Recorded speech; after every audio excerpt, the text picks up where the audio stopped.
Tao ba to? Hindi. Bagay hayop. Ano ba to? Hindi ito, no? Siyempre. Bagay? Oo! Nasa kusina? Oo! Medyo, ito, nasa dyan. Dito lang. Bayan, oo. Pinag-iwan si Kuya? Ano ba yan? Uy, guys, back to reality na. Gagawan tayo ng case study. Roll call muna. Okay. Aina, Yes, I'm here. Jubel, Present. Nickel, Present! Adrian, Wala na naman. Wala pa. Matawag ni Adrian. Pag-date na Hello, Adrian. Oo. Sige. Hindi pa pala nakal. Hello. Big ka. Hindi pa nag-ring. Adrian!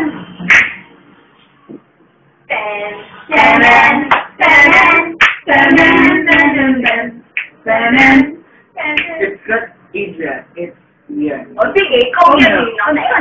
Sige, wala na tayo. Ano ba yan?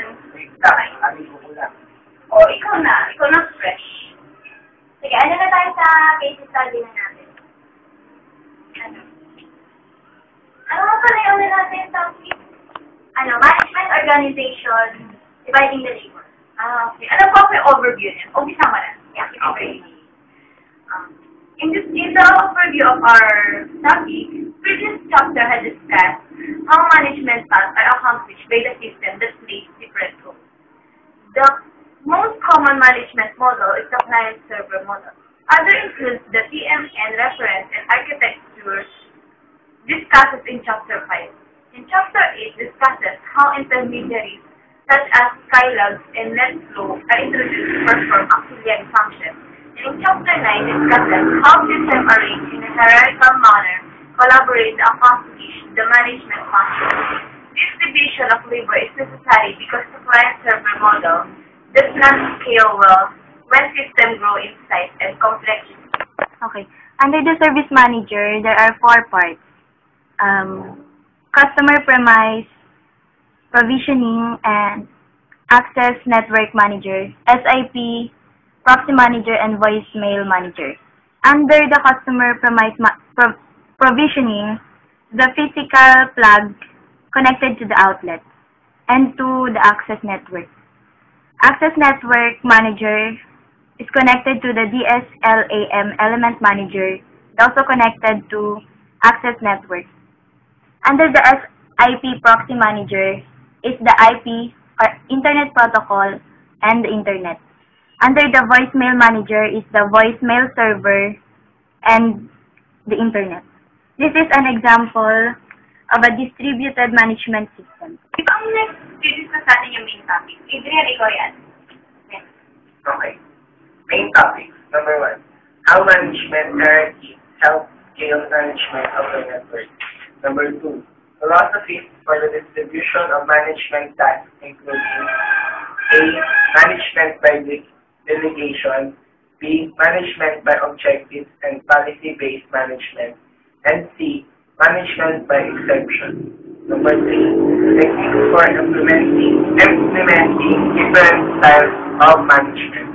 Number 4. Techniques for creating different management interfaces and the challenges that are involved. Main concept of a management hierarchy. Management is inherently distributed. Management can be distributed to multiple levels when client-server topologies fail to keep up with the exponential growth of a managed network. A multi-level distribution task inevitably lead to management hierarchies with tasks cascading across multiple systems. Intermediate systems play the role of both agents to their superior and manager to their subordinates. Management hierarchies imply information hierarchies leading to management information that gets increasing, condensed, aggregate, and abstracted. Management and information hierarchy. Hierarchies allows for efficient employment of management when the links between the network operation, center, and remote locations are boundary constrained. Management tasks can be distributed according to different management philosophies such as management by delegation of tasks subordinate, by objectives or goals set for subordinates. By exemption, become involved in something goes wrong. Policies-based management and ROMN are example of specific technologies that describe management tasks as close to the agent as possible. Management gateways play the role of mediator for different management interfaces. The need for mediation arises as the variety of management interfaces and protocols proliferates. Management mediation leads to a special variation of management hierarchies, where the system in the middle bridges the gap between the manager at the top and the agent that it manages at the bottom of the hierarchy. Management mediation is much more than simple messages translation. It is a complex topic that in many cases involves significant application complexity. The simplest form is syntactic and stateless. More often, stateful and possibly semantic mediation is required. Management by objective, a system that seeks to align employees' goals with the goals of the organization. This ensures that everyone is clear about what they should be doing and how that is beneficial to the whole organization. It's quite easy to see why this type of managing makes sense. When the parts work in unison, the whole works smoothly. And by focusing on what you're trying to achieve, you can quickly discriminate between tasks that must be completed and those that are just a waste of valuable time. Next, ako na yan What policy-based management does? The ability to define standard policy.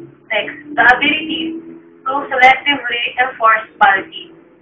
Third, the ability to automate policy, checking the enforcement. And last, the ability to fix out of policy conditions with the click of a button. Next, yung huli natin topic. Nix, ikaw na yan. Okay, management by exception. It's a policy by which management evolves. It's time to investigating only those situations in which actual results differ significantly from planned results. This idea is that management should spend invaluable time concentrating at the more important items, such as shaping the company's future strategy, scores, attention in given only the material deviation requiring investigation. Guys, tapos na ang topic. Bye! See you again!